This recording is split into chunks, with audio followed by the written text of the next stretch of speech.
こうすることで白い背景の範囲だけに絵が描けます。とっても便利。するとこのように絵のタッチが潰れないまま全体的に暗くなります。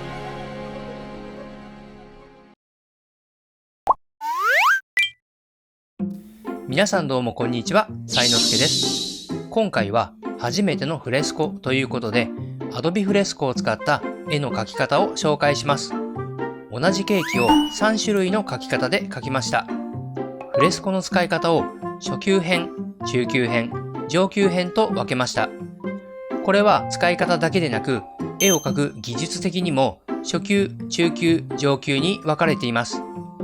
お絵描き初心者の方でもこんな絵が描けるように解説しますよ。また番外編として私の得意とするリアル絵も用意しました。合計4種類の絵の描き方をそれぞれ詳しく解説します。フレスコに興味がある方、使い始めたばかりの方にとても役立つ動画になっています。この動画を見ていただければフレスコの便利さ、楽しさがきっとわかりますよ。ぜひ最後までご覧ください。それではスタート。今回使用している道具です。まずは準備を始めます。今回絵を描くケーキの素材写真がこれです。この写真をフレスコ内に取り込んで絵を描きたいと思います。タブレットの写真アプリの中にこの写真を入れておきます。ではフレスコを開きます。新規ドキュメントを作成のところにいくつかのサイズが用意されています。ドキュメントとはつまり用紙のことですね。どれを選んでもいいのですが、とりあえず現在の画面サイズを選びます。これはタブレットの画面と同じ大きさ、解像度という意味です。ドキュメントが開いたら操作してみます。2本の指を使って拡大、縮小、移動、回転が簡単にできます。では先ほどの写真をフレスコに取り込みます。ここにある配置ボタンを押します。その中の写真を押すとタブレットの写真アプリから選択できます。これで先ほどの写真を選ぶとフレスコ上に現れます。この状態で2本の指で動かしたり、大きさを変えたり、回転させたりできます。大きさと位置が決まったら完了を押して配置させます。位置や大きさは後からでも変更できますよ。これで絵を描く準備ができました。ここを見るとケーキの写真がここにあります。これらをレイヤーと言います。レイヤーとは階層という意味で、絵が描ける透明なシートが重なるというイメージです。一番上にあるものが一番表面に見えています。ではここから初級編です。お絵描きの初心者はまずこの形を描くことが難しいはずです。難しい形を描くのは無理だよと言って絵を諦めている方も多いでしょう。でもせっかくのデジタルお絵描き、デジタルの力を借りて正確な形を描きましょう。このケーキをトレースします。トレースとは原画の上に薄い紙を敷いて原画を写し取る手法のことです。まずはケーキの写真の色を薄くします。写真のレイヤーが青くなっている状態でここを押します。するとここにレイヤー不透明度というスライダーがあります。これを下げていくと薄くなりますね。この状態でここを押して上に新しいレイヤーを作ります。次にブラシを選びます。このピクセルブラシを押します。いろいろなブラシがありますが、最初は鉛筆がいいでしょう。スケッチから鉛筆を選びます。ペン先の太さを8ポイントにします。色は黒。そして新しいレイヤー上でケーキをなぞっていきます。ペンを立てるようにして細い線で描いていきます。間違ったら消します。消しゴムツールはここ。ハード、円、筆圧という消しゴムを選びます。では少し早送りでご覧ください。線はなるべく間を空けないように描きます。線と線の間に隙間ができないようにしっかりと描きましょう。これは後ほど役に立ちます。角度を変えたり拡大したり、描きやすい状態で描いていきましょう。トレースが終わりました。写真の不透明度を元に戻します。そしてこの移動拡大縮小ツールで大きさを変えてここに置きます。完了をして、これで写真を見ながら絵が描けますね。線画の位置も少し動かします。色を塗るために新しいレイヤーを出します。線画レイヤーの上に出しちゃったので、ペンで掴んだまま下に移動させます。レイヤーもこのように前後の位置を変更できます。そしたらブラシは鉛筆のままで色塗りをしていきます。色を選びます。ここを押すと色を選ぶことができます。まずは栗のオレンジ。写真と見比べて、この辺かな？それを線画の下にあるさっき作った新しいレイヤーに塗っていきます。ペンを少し寝かせて色を塗っていきます。あまり丁寧すぎなくていいですよ。はみ出ても大丈夫。線画があるので形は崩れません。まずはそれぞれの部分に下塗りとして1色ずつ塗っていきます。マロンクリームの部分、塗りやすいように用紙の角度も変えていきましょう。スポンジもまずは1色塗ります。これで下塗りができました。次に影を塗っていきます。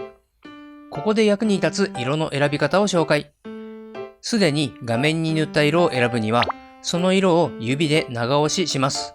するとその色が選択されます。この色からシフトさせて影の色を選びます。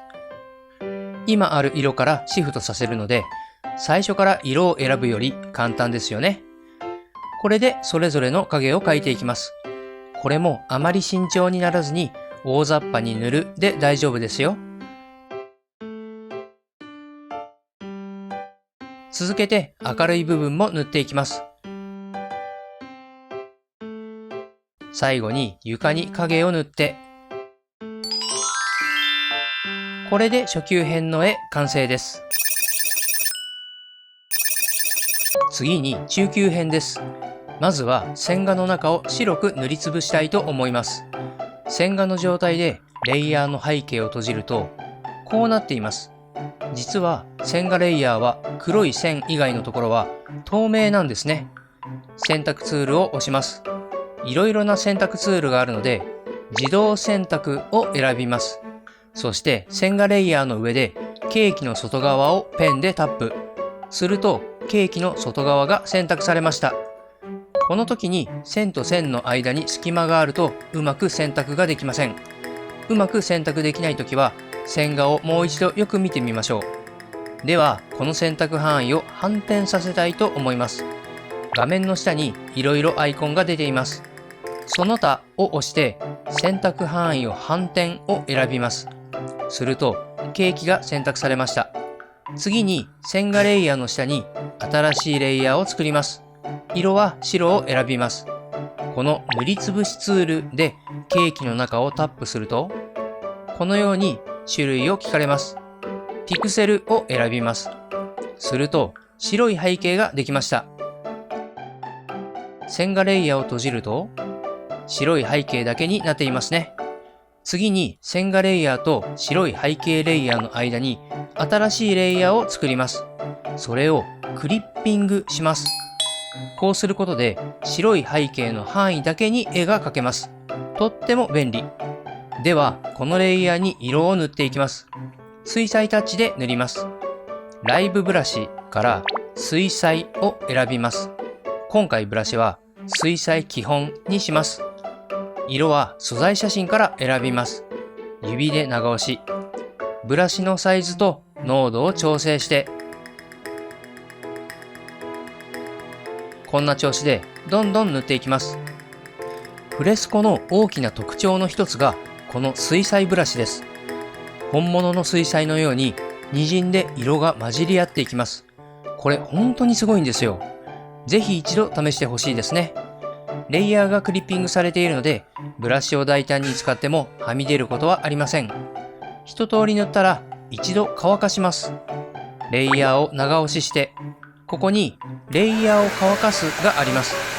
一度乾かすと、この上から色を塗ってももう滲んだりしないので便利ですね。これで暗い色や明るい色を塗っていきます。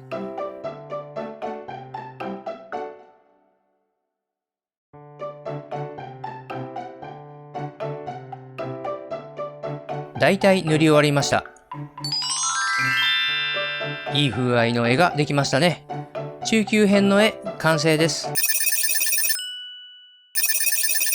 では上級編です。上級編ではレイヤーを多く使っていきます。まずは下塗りから。新しいレイヤーに栗の下塗りをします。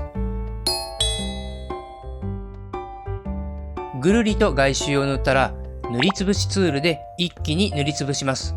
そうすると色の境目がこんな感じで出るんですね。カラーマージンをギリギリまで上げることによってこの境目をなくします。次に栗の下にレイヤーを作ってクリームの下塗り。塗りつぶしツールで塗りつぶす。マロンクリームも同様に塗ります。スポンジを塗ります。この時に上にあるマロンクリームを閉じてみます。塗りつぶしツールを使う場合は、塗りつぶす範囲を必ずこのように囲っておきましょう。そうしないと塗りつぶしが外に漏れてしまいます。では栗から書き込んでいきます。その前に栗のレイヤーの透明度をロックします。そうすると栗以外のところから絵がはみ出ません。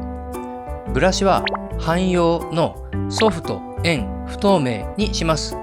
これでエアブラシのように影をつけていきます。こんな調子でレイヤー分けされた他の部分も塗っていきます。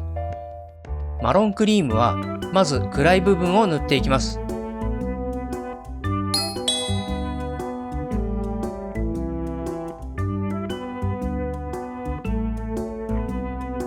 次にそのレイヤーの上に新しいレイヤーを作ってクリッピング。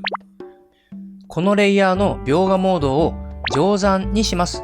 そしてまたソフト、円、不透明を使ってエアブラシ風に影を塗ります。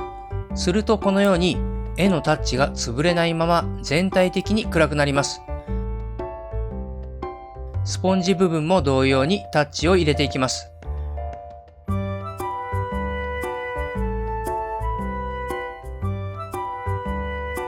ここにもレイヤーを追加してクリッピング。今度はレイヤーモードをオーバーレイにして鮮やかさを出します。定山レイヤーも追加して色味を調整します。では明るい部分を書き込んでいきます。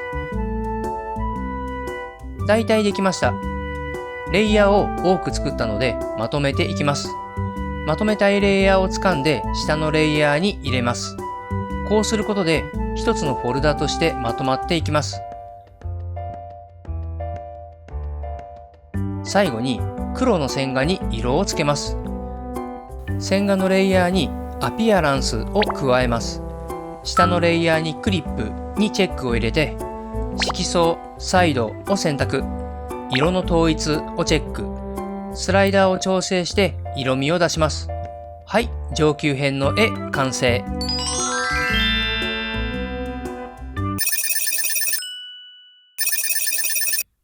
ここまで見ていただきありがとうございます。最後に番外編としてリアルな絵を描く様子をご覧ください。下塗りまでは上級編と一緒です。私はその上に鉛筆で色を重ねていきます。リアルな絵の描き方は他の動画でもたくさん紹介しています。ぜひもう一本他の動画も見ていってくださいね。絵を描く様子をご覧いただきながらちょっと大切なお話をします。写真をトレースすることについてです。今回は初心者の方でも簡単に絵が描けるように写真のトレースを紹介しました。しかし写真には著作権というものがあります。写真に人物が写っていればその人の肖像権もあります。他の人の写真を勝手にトレースすることは基本的にやめましょう。自分の練習として自分以外は見ることがないということなら大丈夫かもしれません。しかし許可なく写真トレースをした絵を SNS で公開したり売ってお金を得たりすることはいけません。著作権や肖像権の侵害になります。これはネット上の写真すべてに当てはまると考えてください。私が使う写真は自分で撮影したものかストックサイトで購入したものです。この写真も有料で買ったものです。私のチャンネルでは写真を模写する様子を動画にして公開しています。トレースはしませんが、元の写真とほぼ同じレベルの完成度まで描き上げます。それにあたり、各ストックサイトに写真の使用方法を文面でちゃんと確認しています。その上で、それぞれの利用規約をすべて読み、その規約をしっかりと守って写真を使っています。皆さんも絵に写真を使う場合は気をつけて使いましょうね。ということで、絵ができました。今回の動画が面白かったら高評価ボタンを押してくださいね。コメントもいつもとても楽しみにしています。そしてチャンネル登録もよろしくお願いします。それでは最後までご視聴ありがとうございました。